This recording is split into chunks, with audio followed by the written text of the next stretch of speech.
ఏది చెడ్డది ఏది మంచిది అని షాప్కి వెళ్ళి ఇబ్బంది పడే కంటే గానుగ నూనె తెచ్చుకుని వాడుకోవటం మంచిదని మన వాళ్ళందరికీ మాక్సిమం తెలిసిపోయింది. నూనె వాడిన ప్రతి సందర్భంలో గానుగ నూనె వాడుకోవాలి అనే అవగాహన రావడం మీకు మంచిదే. అయితే నేను గానుగ నూనె వాడండి అని చెప్తే కొత్త విషయం కాదు.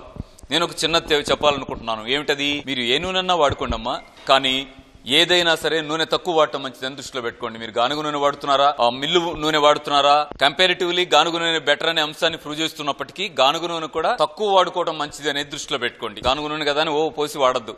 ఎంత తక్కువ నూనె వాడితే అంత ఆరోగ్యంగా ఉంటాం. తినకూడనివి ఏమిటి అనే ప్రశ్నకి సూటిగా ఓ సమాధానం ఏంటంటే, వేపుళ్ళు తినకండి, నిలవ పచ్చడి తినకండి.